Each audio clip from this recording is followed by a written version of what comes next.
epic that music is. Yeah.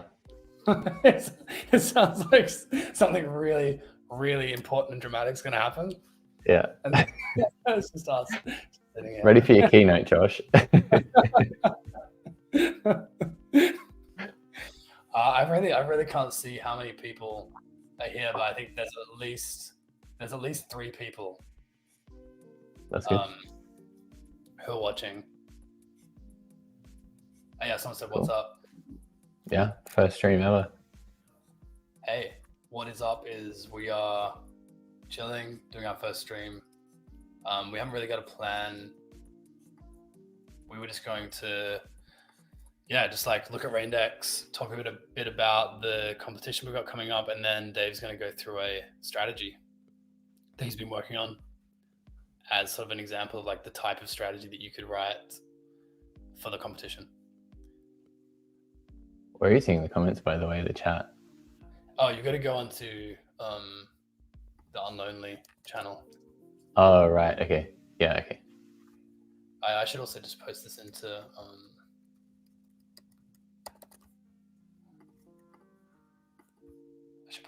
the Telegram as well.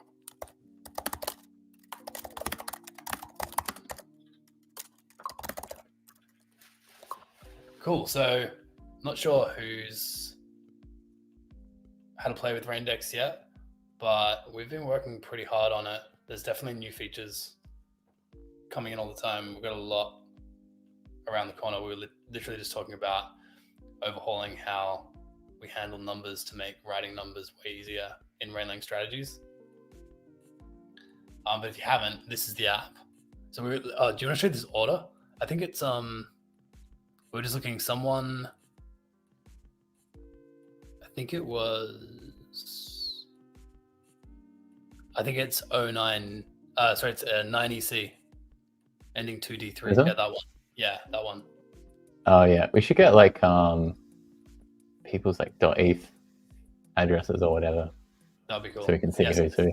So this person DCA'd $40 worth of Flare at the FTSO price every 30 minutes on Saturday. I don't know if that's what they meant to do, but that's what they did. Everyone's learning, right? It's all new. If you look at the trades, you can see they were buying basically buying $40 worth of Flare pretty often. Yeah, let's have a look. Ensure greater than or equal to. Ensure now is greater than last traded plus 1800 seconds. So the last traded to now. I mean, it looks pretty much like what's happening. Now is the current time. And then it gets the FTSO price. And it has to invert it because it has to invert it because it's buying Flare. Yeah, so trades are always the ratio of the input to the output. So if you have dollars and you're buying Flare, then the input is Flare, so it has to flip it. So it inverts it. And then it adjusts it. Yeah, it's like 99 E16, which is 99%. Yeah, you know, I was actually messing around with this the other day, and just because of like random fluctuations in the FTSO Oracle versus on-chain liquidity, you don't even have to do that. Actually, just sometimes you'll get lucky and the FTSO price will be slightly off enough to clear the trade. So this bit might be overcomplicating things a bit. Depending, I guess it depends how snappy you want your trade to be. I think for a DCA, probably for this, they don't care. I don't think for a DCA people care unless they're not necessarily looking for like up to the second execution. They just mean like sometime. If they want to buy it once a day, they're not looking. It doesn't need to be exactly the same time every day. Yeah, so you could get a slightly better price if you didn't even do the penalty adjustment. Probably. Okay. It was working for me. I usually had to wait like 5 to 10 minutes, like not that long actually, before it would find a price that it liked just with the raw Oracle price. Yeah, cool. And then, then we added that for charting. so you could see in the charts what the timeout was? Yeah, so these last two values, those are the ones that actually get used by the DEX to be the limit order, the max output, $40. It's always 18 decimals is 1. That's just the lovely way that EVM works, which No matter what the we will have a fix for pretty soon because I've already got a new version of doing decimals up for review. Yeah, this is literally the thing we were just talking about. Is like, so you won't have to write notation out with the e's anymore. Like, if you want to write 99%, you won't have to write 99 e16. You can literally just write 0.99. And will also mean that these like multiplication words will be simpler because there won't be decimal 18 mol or int mol. They'll just be mol. They'll just be mol. That'll be a nice feature. That's gonna be. And maybe we can get negative numbers in the future as well. Be crazy. And I still think that there should be like an order set. And I think an order set word, if we can make one for the order book, like add an extra word for the order book subparser. Yeah. So then in this case, you wouldn't have this thing where you need a hash in the order hash. It would just do that under the hood. Yeah. I mean, it's kind of just because we put that up in the pub strats though. We like made like a simplified thing, and then you know that as soon as you make something simplified, people are going to copy and paste it. I think there's a word for it. Kind of like cargo culting, but it's something else. There's like a word for it where like any example you make, you have to expect it to proliferate across the internet. Right. I'll remember the word for it like 5 minutes after we stop streaming, but it's a thing. Well, anyway, that's what this person did. I mean, I actually don't know if it mattered because it looks like all of their orders executed as they're supposed to. But yeah, I mean the trades went through. Let's have a look. Yeah, 50, 20, 50, 20, 50, 20. Like it's every half hour. Like it works. Yeah, they did. I think maybe what they did is they took down the previous orders before they put up new ones. If anyone that's watching and wondering what the hell we're talking about is if you use set. So can you go back to the source for a second? If you use set, it's hard coded. Yeah.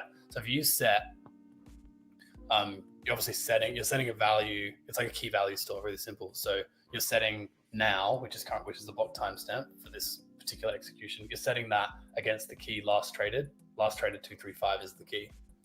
And then next time the order executes, it will get it, or attempts to execute, it will get the value in that key, and you can see that's doing that on line 10. And so that's how this order spaces itself out every 30 minutes, because every time it executes, it sets that key to now, and then it has this condition, which means that when it gets it, now has to be at least 30 minutes greater than that last value it set. But the keys are global across all of your orders. So if you have two orders that use that key, then when you set it in one, it's as if you set it in the other. So what I'm saying, the way to get around it is to have your key be unique to the order by combining the order hash and the key together. So you basically have a unique ID per order, and then you have this key. You combine them to create a key that's unique to your order because you included the unique order ID. And I'm suggesting that we could have a word that automatically does that for people. And I think if that was the one that in all the examples we used, then people would be far less likely to make this mistake. Yeah, we could like add it to the order book subparser. Yeah, it's pretty easy workaround there. Like the order hash, you get the order hash from the order book subparser already, so you can just include it in your keys. I think that's in the. I mean, can I show the flipper dipper? Yeah. Yeah. No, I think it's in there. This is a bit more like. First of all, do you want to show how the flipper dipper has traded already? Oh, I mean, mixed results. No, it's doing all right. Which one was it? Someone said, can you explain the difference between source and statement? We've just been calling the source if you have a look in, actually I'll just go back to the one that I was on because it's simpler. Yeah. Which one was it, Josh? Was it The last active this one? one. Yeah. So There's two sources here. there's two sources. It's the semicolon basically. So when you're writing the language, and you've got the left-hand side, which has got the colon here. This is being set to this. This is being set to this. Is all the way down. Every line is just something being set to something. When you get to the end, you do the semicolon, and then this whole chunk, we're just calling that a source. And this one is empty. So when you're working with Raindex, it always has at least two sources. And the first one, or the 0th one, because everything starts at 0 in computers, that one is calculating what you're offering. So it's calculating the limit order, basically. And then this one is sort of like a cleanup type thing. So when someone takes the other side of your trade, you could be offering $1,000 of something, and maybe they only take $500 of it. So this bit knows what actually happened. So if you were doing something like you want to make a budget, you need to know how much you actually spent, not how much you offered. You need to know how much actually went through. So the sources are like things that, it's very abstract, but like things that like Raindex could use, or things that like if you made a token that uses Rainlang, then the token would maybe have a source that tells it how to mint itself, or to control transfers or something. He said a source can be considered as a function. It consists of multiple statements. So this is kind of the minimals. It's basically like a stack. It's a function from the perspective of the calling contract. Function. Why not? Yeah, it's a function. Why not? It's like a function. It's a function from the perspective of the calling contract. So the first source or first function is the one that the order book, the actual smart contract, that's handling all these trades for people. This is the function that it will call when it wants to know how much you're offering and what price. So you can see we call it calculate IO. And then the second function it will call after the trade has happened. So you can do other stuff. But this is just how Raindex works. So what you were saying just now, other contracts could do things in other ways. They could have different functions that they call that you could define in Rainlang. So Rainlang is like it's not supposed to be Turing complete. It's not supposed to it is a smart contract language, but it's not trying to be the whole smart contract. It's trying to do some very specific thing within a contract. In this case, there's an on-chain contract that you can deposit tokens into, and it handles clearing orders and everything else around transferring tokens. And then the Rainlang bit is just for calculating prices and amounts. So it's the part that you want all the variation in. You use Rainlang for that, and then you hand that over to users, so now they can program for themselves all the variations. Yeah, I don't think anything bad will happen to you if you don't exactly understand like the difference between a source or something. But it's just this bit until you get to a semicolon, and then that's the end of your calculate your limit order logic, and then you've got some other logic. So in this other one though, he responded to me. He said for Raindex is calculate IO and handle IO mainly the only sources, or there might be multiple sources. But they can show you, you could have other sources, but they're ones that you would use internally. So the calling contract, Raindex itself, only the main things it's looking for are those two like entry points. But then within that, if you need to have other functions that you want to call multiple times within your order, you can define those and call those. I'm going to show that in a second. This is the Flippy Dipper. It has a bunch of sources. Six sources. Yeah.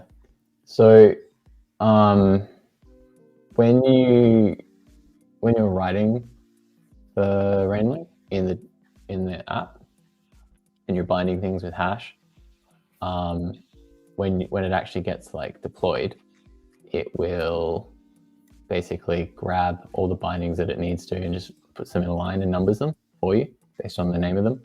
So you end up with a list of sources. So these ones are the ones that Raindex uses. Always. Raindex uses this one to calculate the limit order, and then the next one is handling what happened. And then everything down here are like custom ones that you do internally, and actually the Dex doesn't even know or care about them. And this word, I put it up in the guide that I wrote yesterday. Actually, this is sort of like a special word call. So what it's going to do is call 2. It's going to call this source, and this one call 3 is going to call this source. And it's the same. It just runs from top to bottom. There's nothing different about it. So this source has 1, 2, 3, 4 things in its stack. But actually, when it gets called, it only needs 1 output because it's going into a multiply. So it just grabs the last value of the stack. So it just grabs however many items it needs to from the end of the stack to feed into whatever you're doing next, basically. So that's how it's like a function. So yeah, this is getting called by Raindex as the calculate IO, and then it's going call 2 and 3. So the only way that 2 and 3 are even relevant is because calculate IO is relevant, basically. So internally, it's going to come down here and do 2 and 3, and then 2 does 4 and 5. So it's calling 4 and 5, and then that's all of them. That's why we have 6. Does that help? I guess he'll tell us in a second. It makes sense to me, obviously. Yeah. So there's actually a delay on when we're talking and when it comes through to Unlonely. There's like a 30-second delay. So we'll just wait for a bit to see if that helps. Well, I just want to look at the trades that this has already done. Oh wait, he said so the call. ... Yeah, let's wait.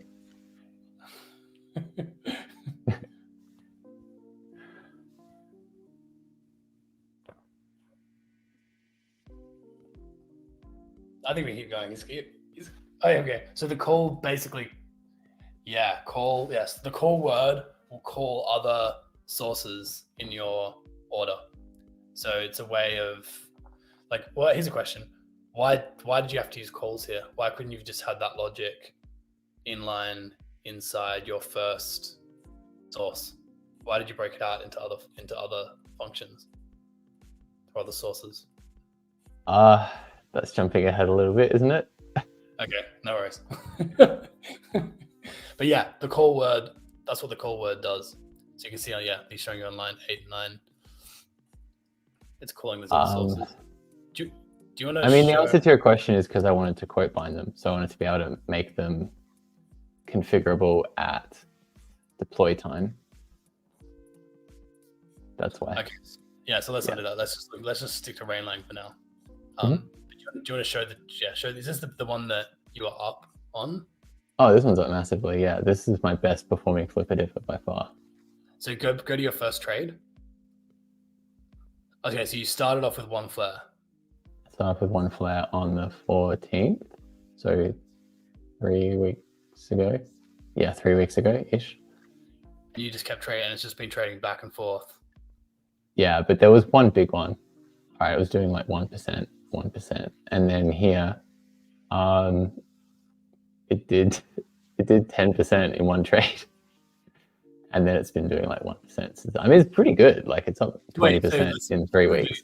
So what did it do on the 25th at 7:53? It traded into USDT, and then 2 hours later, it traded back out. So in those 2 hours, Flare went down 10%. Yeah. Yeah, it dumped, and it caught the dump with 10%. So if we, should I say how it actually works? Like skipping the details and just going high level? Wait for one more question. So yeah, I mean Sure. they're returning outputs. So can't the output word be used? Oh yeah, you're asking what I was asking. Yeah. So the reason that so if you were looking at just the rain lake here, yeah, you could basically compress this down into one source, but we could show you in a bit. There's another level. There's something called dot rain, which is for composing rainlang, and so you can basically use different scenarios to merge different snippets together. And if you're trying to manage like merging different snippets, it makes more sense to separate out your functions so that you can swap them out. But we'll show that in a second. For now, we're just looking at the rainlang. So we're looking at the final result after the snippets were composed. But yeah, that's the answer to that. But anyway, yeah, I think it might make more sense why I was doing that once I actually explain what the flipper dipper does. Yeah, okay. Yeah.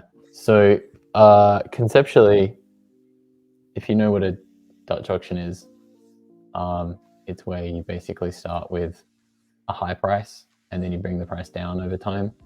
So a normal auction is like people are bidding it up, right?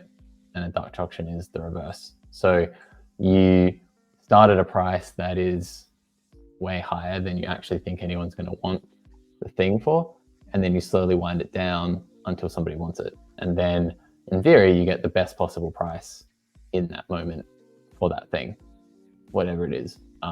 It doesn't actually matter what it is. It's just a way of doing price discovery. So the flipper dipper is really just a never-ending Dutch auction. So currently it's hooked up to Flare and USDT because I could use the Oracle to initialize it. But I'm working on a more general form of it. But basically it starts by grabbing the Oracle price just to initialize. And then what it's going to do, so the initialization doesn't really matter. So the point is that it starts from some starting price and it's got an amount of flare that it started with. Let's go back to the first trade, the starting trade. So I put one in and it traded it and it got 0.3369. So this is just the Oracle price at the time that the first trade went through, nothing special. It just initialized at that. And then what it's trying to do, this one I think is it starts at 10% above and it drops, I think, every hour, 1%, I think. So the first ones did nothing. So what it's trying to do once it gets here is it's starting at 1.1 flare on the return journey. And it's saying, I want a 10% profit on the thing that I just got relative to where it was before. So it looks at how much flare it had before and how much tether it has now. And then it's going to say, okay, well, I want 10% more than this. And then it's just going to do the Dutch auction down, 1% every hour. And it caps at 1. So it never goes below where it started. This one never goes negative. Okay. So yeah, this one caps at 1, and that's why it goes back exactly to 1 flare. It basically gave up. And then as soon as it rotates, it does the same thing in reverse. So it goes into the 1, right? And now it's like trying to get 10% more tether than it had last time. But it gave up again, actually. So it went all the way down to 1. Well, I mean like 1 to 1, like even to what it had before. Okay. But what are the odds that it could even get that price? Like, well, I don't understand why it could get the exact. Also, will it do that even if it's that doesn't consider it a loss? Well, it's a limit order, so it's just offering whatever it's offering. It doesn't. What I don't understand is how come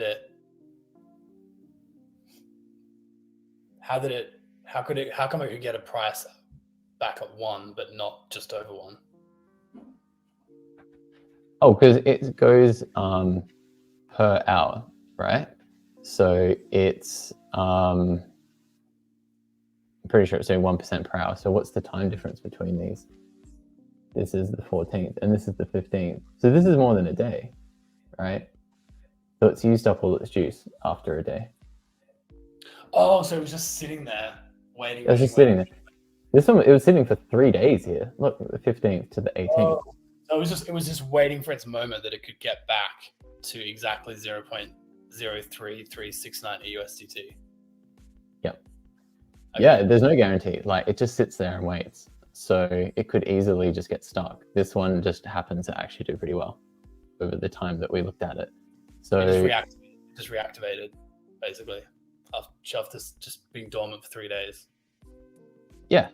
And then it went again. So it had another crack after it. So it gave up twice actually. And then here it's going, but this time it actually got through at 1.7%. Yeah. Yeah. Do you get what I'm saying?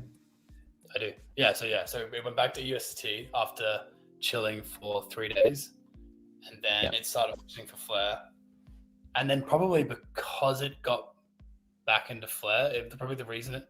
Oh no, because it still took a day. It still took 20 hours. Yeah, maybe my math was off. Maybe it takes a whole day. But look, but this is something to notice. Even though it went up in flare, right? What it was looking for is what it was in before. So, which is the 3369. So look, it was up 1.7%, but then it went back down to 3369, which was break even in tether terms, even though it would be a loss in flare terms. Yeah, because it's still, you know what I'm saying? Still had recorded that the last time it was in USDT, it was in that amount. So it auctioned it all the way back down again. Yeah, look, it like literally did the same thing twice. That's crazy. Exactly the same thing twice. And then, it has to but now this is like the ratchet for the next one. So now it'll never go below this much flare. But I don't understand. So this is its break even for flare, right? But why it has to go again? Why did it get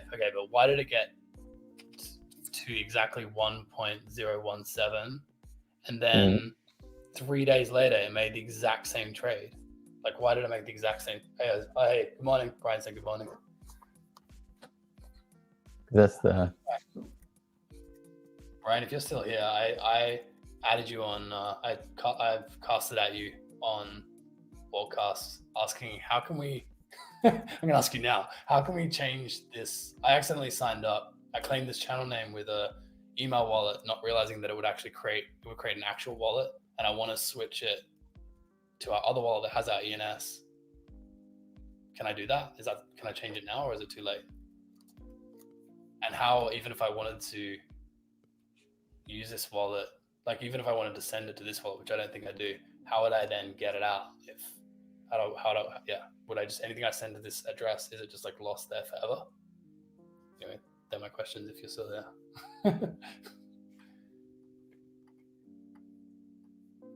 Anyway, sorry, go on. So your question before was, why are these trades exactly the same? Yeah. Well, because this is the new break even. So it's wanting 1-to-1 on whatever it had most recently as its. Oh, okay, I see. Yeah. So it's not going back down to 1. It's like it's the water levels, right, risen, and so we'll only take at least that much. Yeah. This one has like a hard cap on, like, it will never ever eat a loss. It'll do nothing, but it'll never eat a loss. Yeah. So I think what's interesting about that is, I mean, that's obviously pretty different to like an AMM, right? Because an AMM is like, you're trying, like if you're like collecting fees, and then your whole thing is like, I want the price to never move because I'm getting fees, it's going up and down. And if it moves, then I get some like impermanent loss, and then I have to get like new fees, like be at a new level. But this is just something totally different, right? It actually moved its break-even point to different price. Yeah, I see. And it had nothing to do with like fees or anything. It's its own thing. Okay. With its own pros and cons. So it basically keeps making the same trade back and forth after its little jump. Uh-huh. And then what happens then? Then it goes on to the next page. And then it just kind of keeps doing the same thing. Like it actually had a pretty big jump here. It went up to 8% from, it was 1.7%. And then this time it actually managed to do a big jump up to 8%. So it was like pretty boring for the first 10 days. And then it just started doing stuff on this page. So most of the profit has been in this little zone here. Yeah. It had like a relatively exciting period and then is gone. And now you're up 20%. Being a bit dormant. But now you're up 20%. Yeah, and it's interesting because I'm up 20% if you look at it in flare terms, but I'm actually also up something in dollar terms as well. Should we figure that out? It's about 8% in dollar terms. 365 on 336 is what? So how would you calculate the actual increase in TVL for the strat? So it's 8.6% is how much it's up in dollars. So the initial ratio was 3.3. Now it's 3.0. Right. So look, the price of flare went down, but we made money. Right. The price of flare went down, we made, because you were trading the fluctuations. Yeah. You were buying low and selling high again and again. So it would make sense. Here we go. So someone's saying, so for the first few days, the flare price fell, which basically earned more flare for that amount. That same amount, 0.033. Yeah, kind of the middle 3 days. The first few days were really boring. Literally going back and forth between the starting price and one. It was just having a crack in both directions. And then sort of like the second 10 days, then it started really cranking. It was like, for whatever reason, the market was doing what it was doing and it managed to get a few lucky dips. One really lucky dip. And so it got like an 8% and a 10%, and then a few other smaller percentage bumps along the way. But this strategy basically to segue into like market conditions. If the price of flare just goes up only, this strategy isn't going to help you, right? You need it to fluctuate, but can it fluctuate? It can fluctuate but still go up overall, right? Or down. Like if there can be an overall trend and you can still be trading. I mean, okay. If you genuinely have an up only token, the best trading strategy is going to be to buy the up only token and just hold it. How can you beat that strategy? You should probably just like mortgage your house and pile everything into it and just, it's up only, go hard. Okay, I'm not saying that I'm not saying that you know what's going to happen. I just mean in hindsight, the best conditions, not obviously the whole point. So I'm saying this might work when the price is range bound. Yeah. So I have another version of this one that doesn't do the hard limit, right? So this one refuses to ever make a loss, which means it can get stuck. So that's kind of like, this is like the range bound comment, like exactly. So it can totally get stuck. It currently has 1.2 flare to play with, and it's not going to trade unless it can get a better price than or equal to this 0.36512. So that may never happen, right? I mean, we don't want that to happen. We want flare to go up, but theoretically, maybe that never ever happens. So it could get stuck. The other version that I made of this doesn't stop. It'll go below 1-to-1 to chase the market. And now I have to remember the hash of that one. This is the one that it just keeps auctioning, right? All the way to 0. Yeah, I have one that will really aggressively chase the market, and it is not doing as well. It was going okay, and then it's not going so well, but that one, the problem with that one is that you could have like some amazing gains, and then it would just clean itself out. I made it very aggressive. I probably made it too aggressive, to be honest. I was just experimenting. No, it's not that one. That didn't do anything.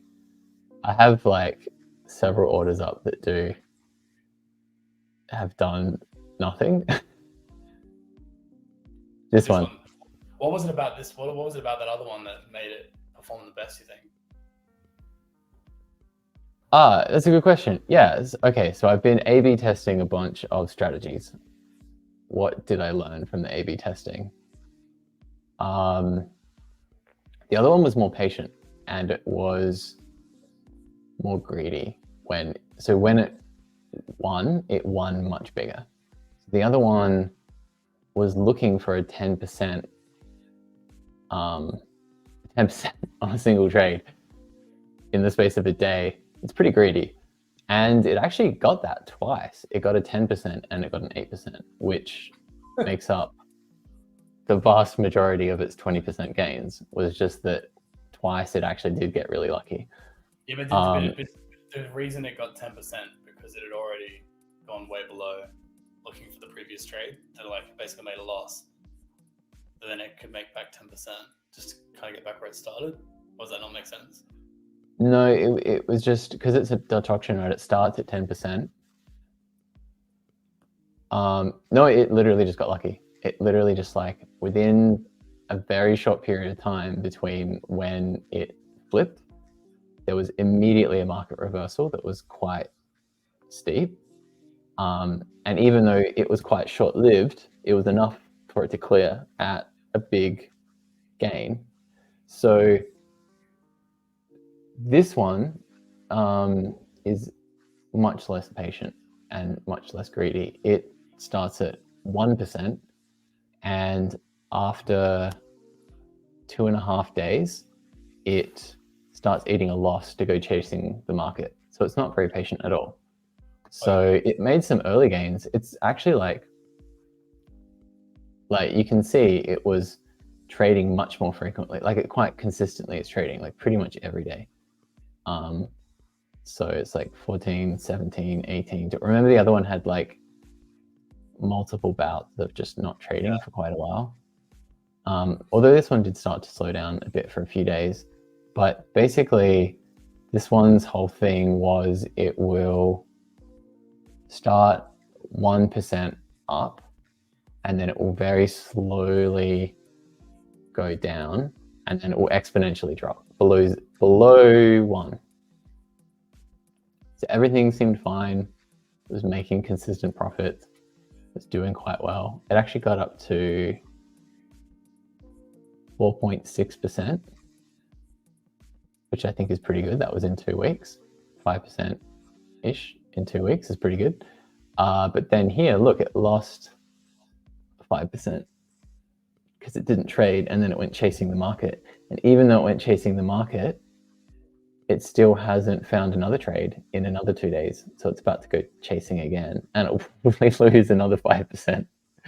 So isn't the lesson here that you want it to be patient, but you just don't want it to chase? Like it just be extra patient, like have an extra come down extra slowly.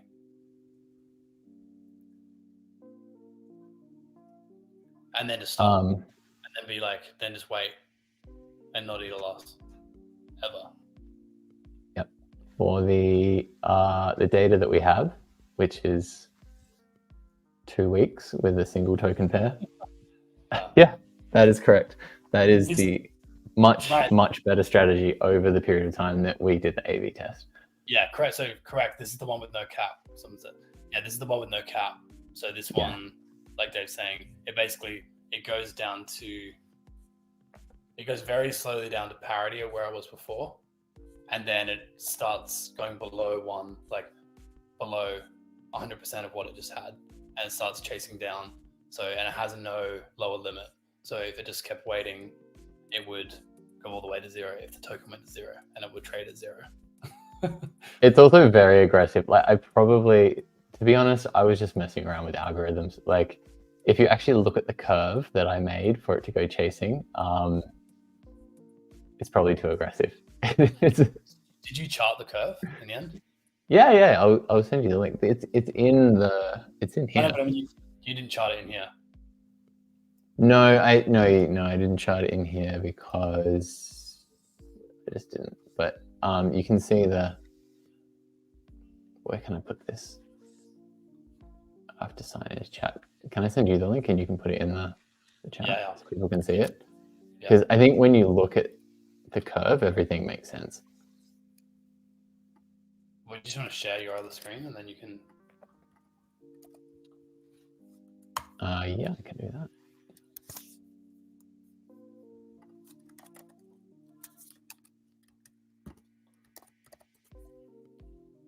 So you wrote the.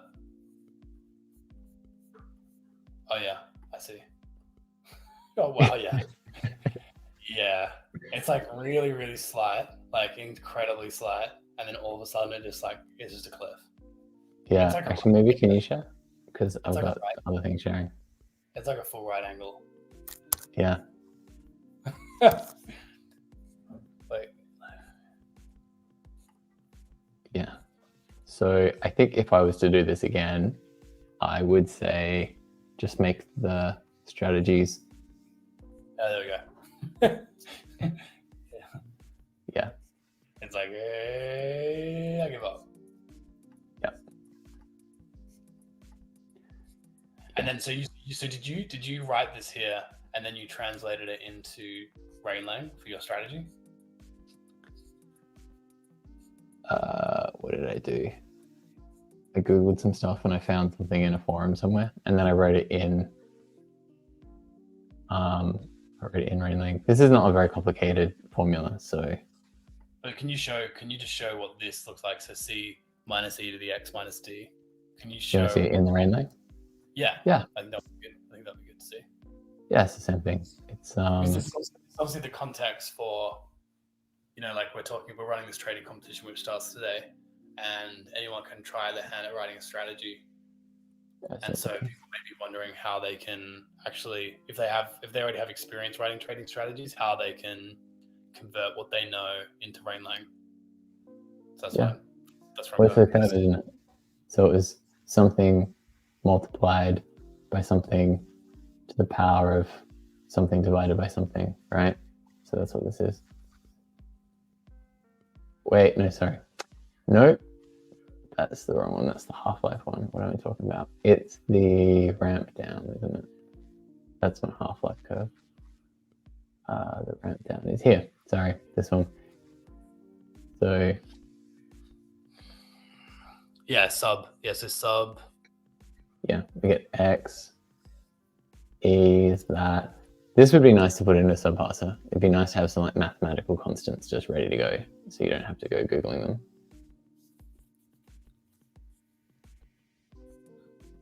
But yeah, basically you've got. Where is the actual? These things. Oh, but the exponent is. It could be either way. You've got a max and a min here on line 126 and 127. Yeah. That's because we don't have negative numbers yet, because I haven't got that bit yet. That's because the exponent could be negative, but a negative exponent is just one on the thing. Is one on the what? Oh, right. It's the inverse. Yeah. Okay. So it's just the inverse. So if it's a negative number, it just does the inverse. So. And that's why you invert it on line 132. If the thing is, if one is greater than the other, then do the inverse of what you calculated. Yeah, so there's a little bit more complexity there than just like the raw equation. I did have to account for what would happen if the exponent was negative. I did have to inverse it. Yeah. What are those two things though? What is x18 and ramp down d18? This equation is right here. Which bit? I know, but what are those things? I know what they're named in the equation, but what do they represent?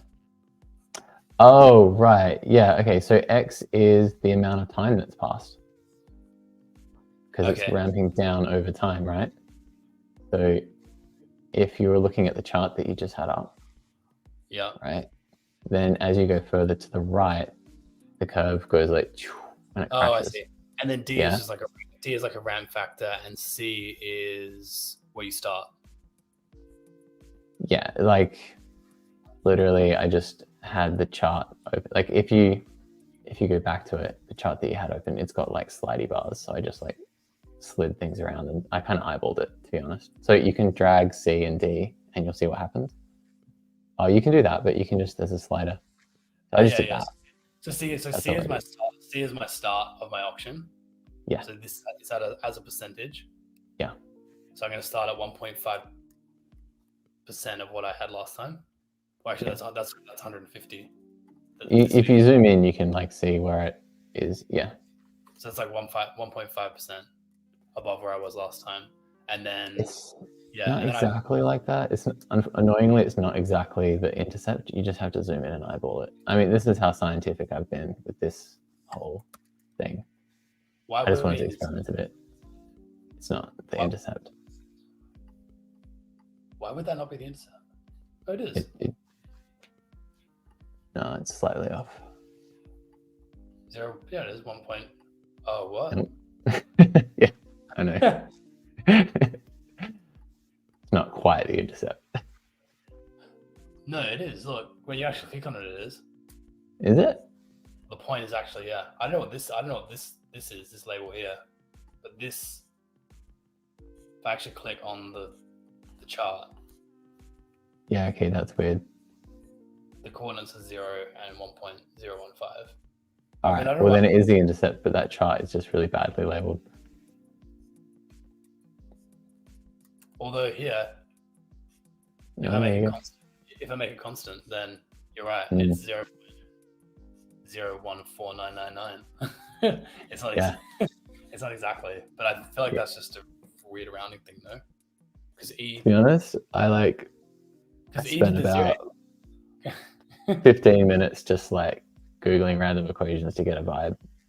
Yeah, fair enough. For like what I wanted my auction to be. This is not like some white paper level thing. Yeah. Fair enough. Okay. Well, but it doesn't. It basically does what you're looking for. Is the main thing.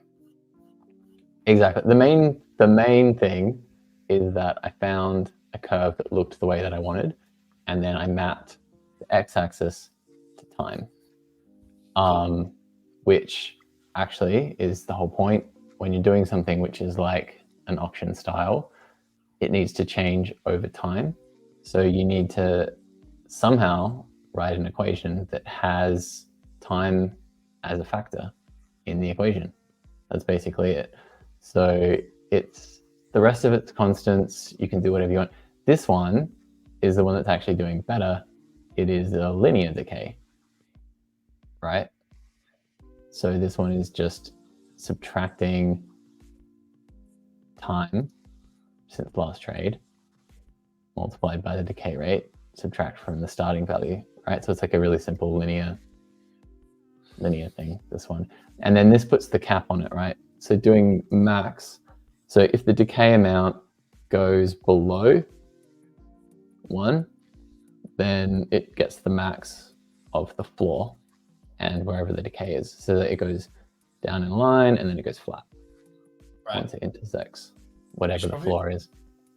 I thought we should also probably point out that in this file here that we're looking at, this is what we were saying before. This is a .rain file, so this is like basically many its many expressions in one. Yeah, this answers the original question. This is like when we're asking like, why do we have calls in the Rainlang rather than just like making it all flat into a single source? This is why, because these, anytime you do like a binding like this, in the app, you can make like little bits of logic. So I have a curve for ramp down, which goes like blah and dumps. And then I have a curve for a linear decay with a cap that goes in a line and then goes flat. And then when I deploy, I pick which one I want. Okay, so the Rainlang structure doesn't change. It's just that the sources that get deployed get hot swapped. So when it goes call 2 or call 3 or whatever it is, the thing that is in position 3 is going to get selected by the scenario that you define. So when you're here and you're defining your scenarios and you pick linear decay or ramp down, that defines a scenario that you then go to deploy. Because when you make a deployment, you pick the scenario you want and then you deploy it. So all of my orders are actually defined together. So I could, this is the way that I was doing the A/B testing basically, is that I went through and I was like, I'm going to make a linear decay, I'm going to do a ramp down. Started working on a new version of the ramp down that doesn't use flare, it can use a different token. I have a constant one that doesn't change at all. It just is always looking for a flat percentage. There's no change. It's just always looking for like 1% or whatever it is. And yeah, I just defined all the deployments and then you deploy them all together. And then, yeah. But then you can show on the drop down, that then populates the drop down. Yeah, it's just a drop down. You literally pick the one you want. Yeah, so here you can actually choose from your deployments. Yeah. Defined. So it's like having multiple orders in one file basically, and being able to compose snippets together. Yeah. So you can think of the Rainlang as like the logic layer and the the .rain, which I will write a guide for the same way that I wrote the Rainlang one. I'll try to get that done this week. Is like the organization layer. You're like just getting your stuff organized so that you can deploy it all together, or like if tomorrow you want to deploy something that ramps down over 3 days instead of 2 days, you just reparameterize it and redeploy it, and you don't have to go back to the code every time. So it's just for it's just a way to keep organized through configuration, basically. But at the same time, you don't have to do things like that. Like if you wanted to, as you're wrapping your head around, if you just wanted to focus on iterating one mega strategy, you could totally. Like you don't have to build it this way. You sort of knew ahead of time that you wanted to swap out different curves for your auction, and that was kind of like one of the things that you wanted to A/B test. So you wrote it this way. Yeah. But if I had a clear idea, if I was like, I just want to see that I can get linear auctions working, I could have just written that and not worried about like binding out different sources. Right. But I mean, I think you can see where this is going, right? Which is like, once we have a bunch of cool little curves and strategies and things that you can hot swap, we could be taking them and putting them on chain, and then having like an on-chain library of strategies that people can just pull in to the app.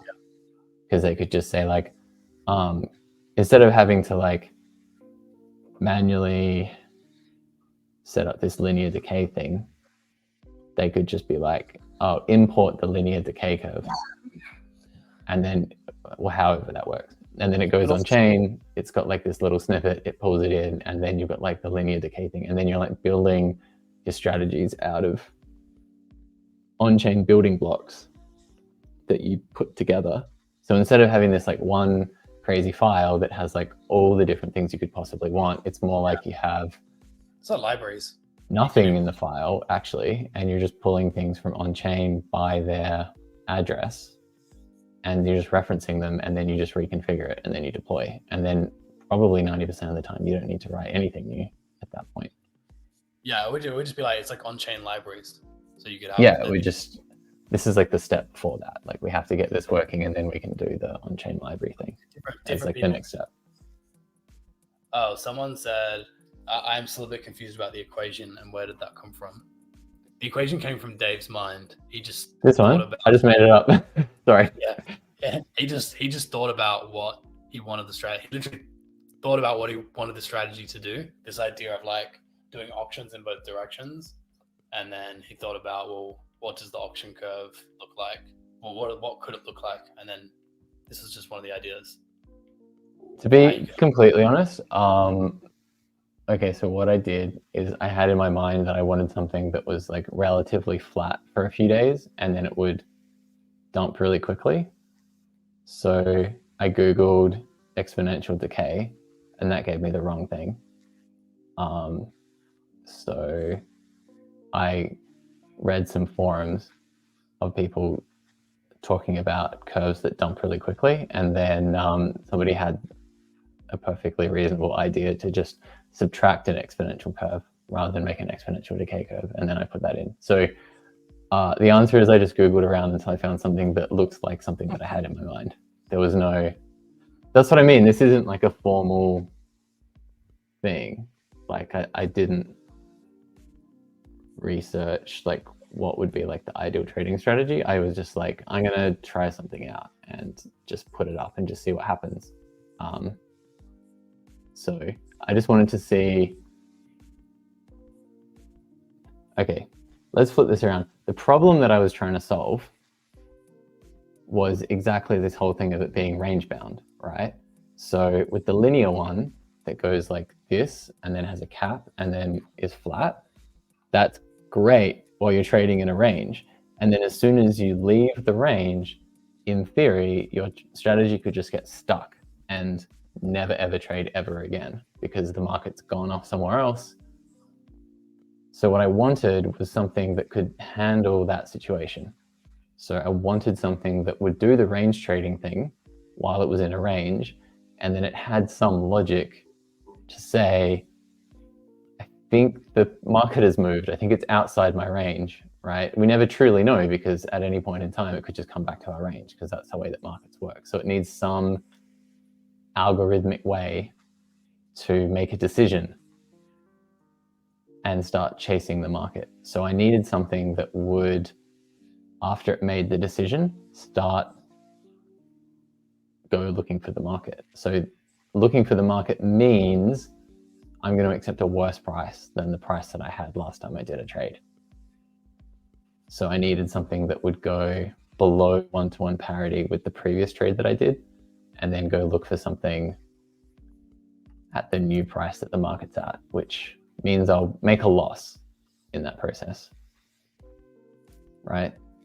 So this was just a way for me to make an algorithm that would try to trade in a range, eventually give up, and then go look for the market, and then try to trade in the new range. And this was my like first attempt at making a strategy that does that. Might not be yeah, exactly. It might not be profitable. In fact, when it's chasing the market, it's guaranteed to not be profitable. It's gone below parity on the last trade it made. But the idea is that it will eat a loss in the moment to find where the market is the new normal, the new normal, right? And then try to make a bunch of money at the new normal in the new range. Obviously, it didn't work. So whether that's just a fundamental fact of nature and this strategy will never work, or whether that's just my bad parameters because I made it give up after 2 days, which is probably not enough time to really make an assessment on the market. Like, who knows? We'll have to keep. What it should do is, rather than eating a loss, it should just try something else. It should take that as the new normal with another token. Yeah, I mean, one of the other things I want to do with this strategy is make it have more than 2 tokens. Yeah, that is definitely a thing that I would like to try as well. Then it wouldn't need to eat a loss. With the thing is, you wouldn't want to just like jump off into some random token that's like heading down, you'd want to know that you're getting more of that token based on what you could have got for it. You could have got previously, even though you didn't actually make a trade. This is a hypothesis we can test. Like this is the whole thing of what we're trying to do with Raindex, right? It's like you have an idea, like let's try it out.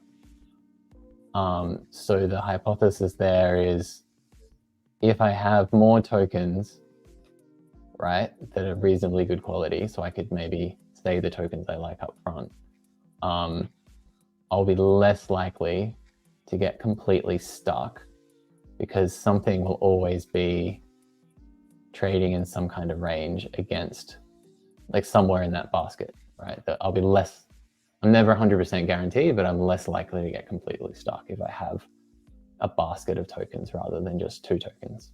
Yeah, exactly. Yeah. Well, we could test that hypothesis. We could, and I will.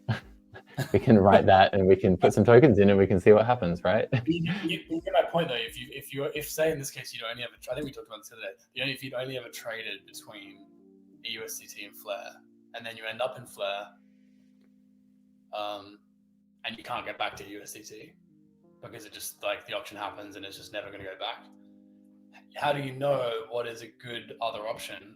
Because you don't have a record of having ever traded out of any of the other tokens, so you don't really know like what your initialization price was for those tokens because you didn't make that trade. Well, you know my answer to that because we talked about it the other day, but I didn't say it on the stream, did I? But also, it didn't work, so I did something wrong with it. But I have to fix it. But in theory, we just do a really big Dutch auction. Okay, so when you have no data at all between your token pairs, you can just set the price super duper high, like a bajillion. I don't know, like I put it at a number that was probably way too high. Put it at like 1 with 36 zeros after it. That was too high. But you can just set some crazy high number and you can do I did a half-life. So every half an hour, I halved the price. So in theory, that'll sort of get you the market. It'll initialize. But that'll always just get you the market price, right? This is for initialization though, isn't that what you're asking about? Like you want to, when you have no data for a pair in your basket, you want to find a price when you have no previous trading history. You make a market buy to whichever one has the highest unit value. But that'll initialize that pair, and then you still have all the other combinations of tokens that are uninitialized that will then have to do their own initialization process as well. So it's like a many-to-many ongoing Dutch auction that's auctioning in every direction at once in parallel. You basically just make a bunch of market buys between the tokens. At the start. Yeah, that's what we want. That's exactly what you want when you're initializing. Yeah, so the token's just going to hop around over a couple of days. Yeah, you need a baseline. It'll like set all the variables and then it will start doing its thing. So you're going to basically going to cycle through all the tokens in your basket, basically touching all the tokens so that you have a baseline of like, at the beginning I had this much of this token, this much of this token, this much of this token. Oh, we got a question. Yeah, the FTSO price. Yeah, we're using the FTSO price as the baseline right now. That's exactly why the strategy is working. We're talking about if you're using token pairs that don't have a convenient price. So you have to like derive a price somehow from the market. So you're creating your own. You're not creating an oracle. You're basically just setting. That's why he's saying having an insanely big Dutch auction. So you're starting the price like the highest price possible, and you're just coming down until you find the moment where it intersects with the market price, which will cause a trade, and then you can record that was the market price at that moment. Yeah, I mean pros and cons. Like, I mean, it did something wrong. It didn't work. Yeah, but it makes sense. I need to fix it. But in theory, I mean, this initialization process was going over the course of 2.5 days to initialize. So obviously the oracle is much more convenient. If you have a convenient oracle, you should just use it because you don't really want to take 2.5 days for your order to initialize. But This is kind of like Why can't you use the poor man's oracle is like you just set up a gigantic Dutch auction. Why can't you use the Uniswap, like the AMM price? I know it can be manipulated, but in this case, where it's just a baseline for your strat, does it matter? Yeah, if you have an oracle, you can do it. Yeah. Okay. Yeah, when you say my own pair, 970, you mean it just means a pair that there's no FTSO price for, or a token that doesn't have an FTSO price. They're saying if you don't have an oracle of any kind, then this is the other way to do it. Yeah, I'm just looking for like different patterns, you know, like it's all pretty early days. So I'm just kind of looking for what are people's toolbox, you know, and I know that oracles are in their toolbox, and I know that they have certain, like they're very convenient, but there's not an oracle for every possible combination of tokens that you might want to have. I guess you could argue that maybe Uniswap is kind of that, but to be honest, like it'd be nice if you had other options as well. So I'm just investigating options, really. Just like what works and what doesn't work. Do you want? I think we've been on for just over an hour now, so I think we should wrap up and pick this up on our next stream. But do you want to be clear? This strategy is public, right? It's open source. You can go onto PubStrats, our repo with all of our example strategies, and play with this yourself if you want to, right? Yeah, it's in PubStrats. Should I I'll put a link in the chat. Is there any disclaimers you want to give before someone opens this up and puts their life savings into it? Yes, don't do that. Because I barely even understand that it's been running for 3 weeks. But what you could like do, one player in it. Do whatever you want. You're an adult, I presume. If you're here, you're probably if you wanted to know risk management. If you're in the stream. If you wanted to, though, you could take this strategy, and if you do understand it and you think you can make it better, that would be a totally legitimate entry into the competition. Like if you can make this strategy and find like the perfect curve and fiddle around with it and make it like this amazing wins all the time strategy or whatever, or not. Maybe you figure out that it's like the perfect meme coin strategy or whatever. You figure out some market condition or like token condition, and you can adapt the strategy to be perfect for it, and you submit that. That would be a legitimate entry into the competition. Also, Josh, I'm going to ask you something that I probably should have asked at the start. Did we record this? It does get recorded, yeah. Okay, cool. Okay. I think people can go back onto this channel. I do a channel page, and I think it records it. I mean that would be good because I don't know if I want to have a whole other hour talking about the Flipper Dipper again, going over the same stuff. So if we could have a recording, that'd be awesome. Here's the link to the Flipper Dipper. Yeah. So one actual disclaimer though is that there's an updated version of the Flipper Dipper, which is the actual one that I'm using, which is in a PR, which hasn't been merged into main yet. So I don't remember what the one in main is. So if you actually really want to use it, maybe ping me in Telegram, and I will just double check that what you're gonna deploy isn't obviously broken and it's an up-to-date version based on the current where I'm at. That seems fair. Yeah. Once I merge it into main, it just used the one in main. It's all good, but it's not merged yet. Sweet. Someone say, any other strategy ideas? Other strategy ideas? Yeah, I mean, it depends what you're trying to achieve and what market conditions you want to achieve them in, right? So this one that we've just been talking about for a while, it, as noted, it works best in a range. So where I want to get to is pointing it at a bunch of stables and seeing how it does there. But for other things, I would say you should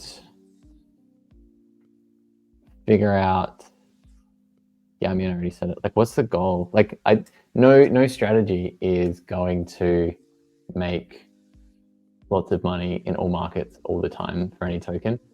If it did, we wouldn't have written a language. You can have a look in the pub strats, and there's like examples of like tranche strategies which work kind of like grid trading. If you know about grid trading, it like puts like limit orders like a grid like out from a particular price. But we have like some variants on that sort of do things like automatically recharge or will dynamically update how much liquidity they offer at particular price points based on how quickly the market's moving, etc. So you could have a look at that for an idea of like grid. I think grid trading is probably fairly intuitive to understand, maybe more so than the flipper dipper, because you basically have a price and then you're putting up your prices around the price. So it's kind of just like a spread and then a bigger spread and then a bigger spread and then a bigger spread. And it's pretty easy to see how that works once you understand it. So there's like, so spread management is probably a whole category of strategies that you could write. So if flipper dipper is an auction style strategy, you could do a spread type strategy where the whole point of the strategy is like figure out you're going to put a buy and a sell, or maybe multiple buys and sells either side. And where do you put the buy and the sell, right? If they both get taken, you're going to make money. So how do you make sure that they both get taken and that you make money? That's like a whole area of investigation, I would say, that you could do in lots of different ways. I'd like to see someone try to make a really simple approach to a grid strategy. I think that would be a cool one.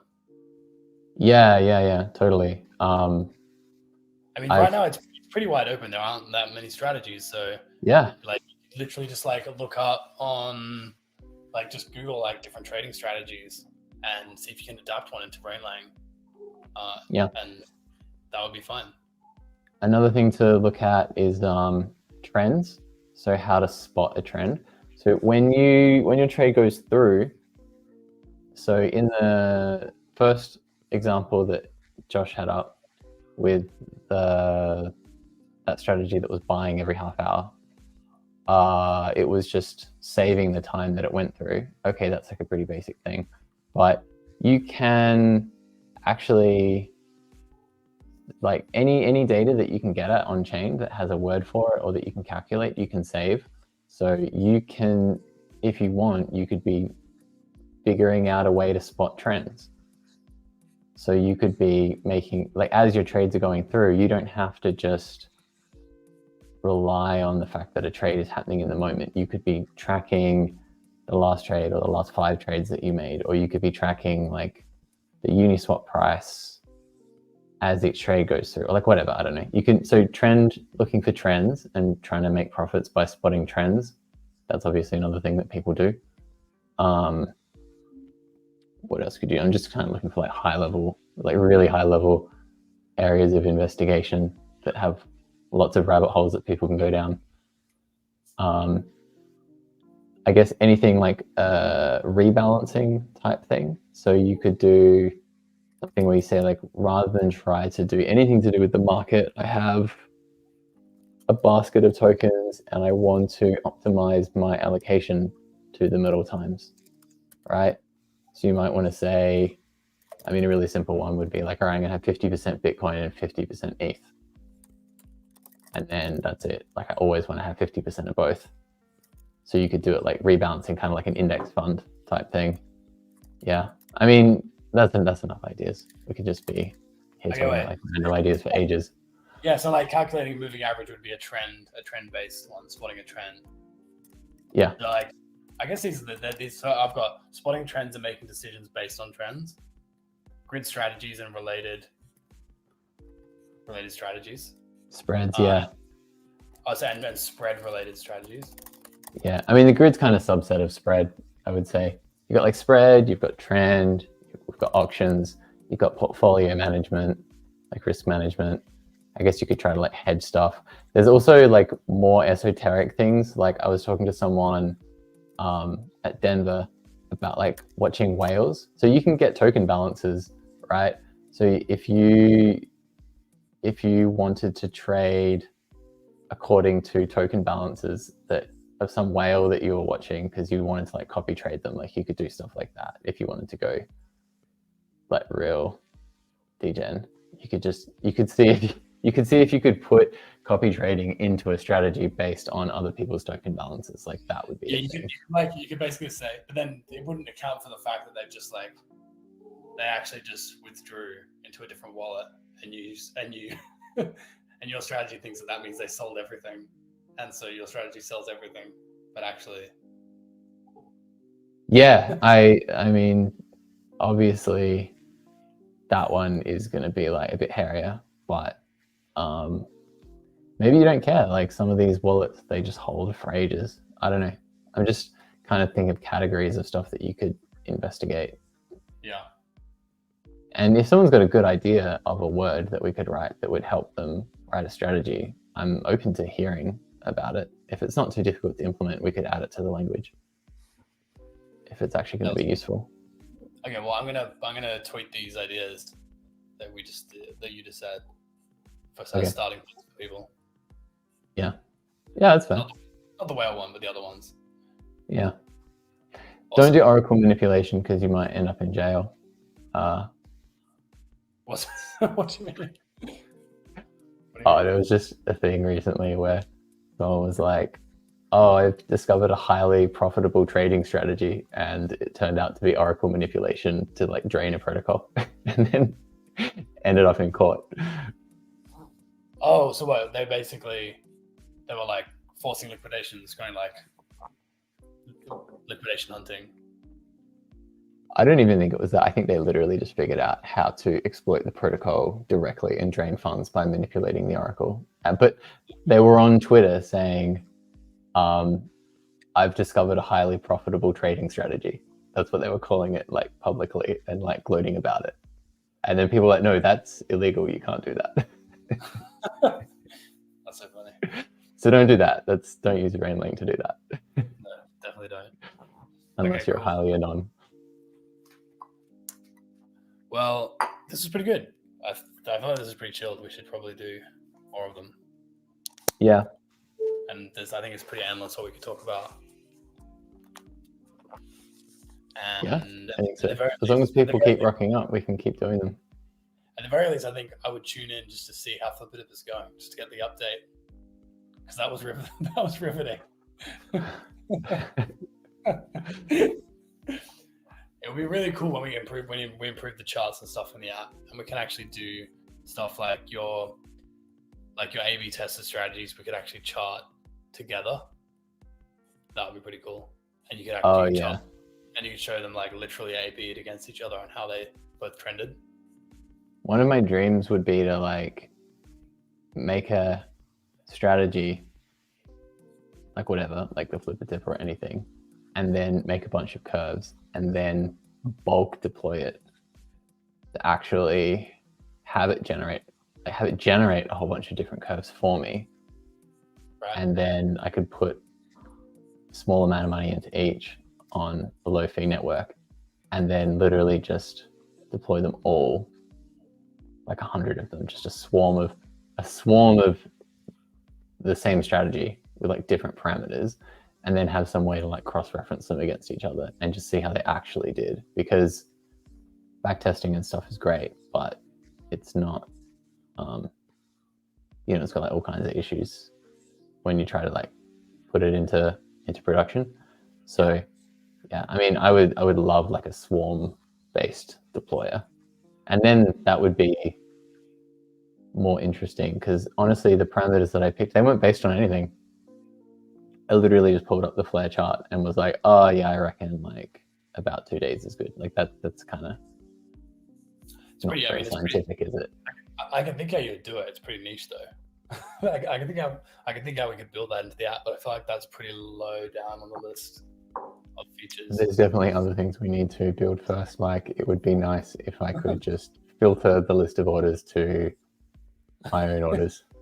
That would be a lower hanging fruit, I would say. Hopefully by the end of this week, that's a reality, because I will have built that. Yeah. Awesome. Anyway, thanks anyone who's still watching. I hope it was informative. If you are thinking about entering the competition, definitely do so.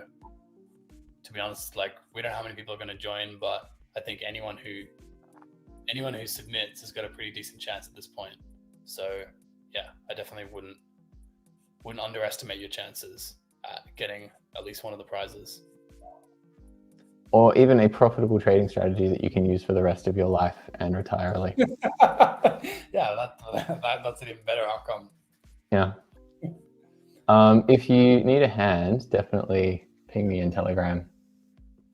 Yeah, I guess that's the other thing we should point out, that we get that this is a new thing, and like the whole point of this is to get people interested in learning the language. So if you need help, just literally ask. I'm sure if you were halfway through a strategy, like, and you were seriously working on it and you needed to jump on a call, I'm sure we'd even do that. Like, literally get on a call with you and help you debug or work through any issues, help you finish it off. There's not thousands of people clamoring for our time in that way, so we'd be up for it. But yeah, cool. Thanks everyone. See you next time. You gonna say bye, Dave? Yeah, I'm not really sure how this thing ends, to be honest. Just gonna say bye. Bye.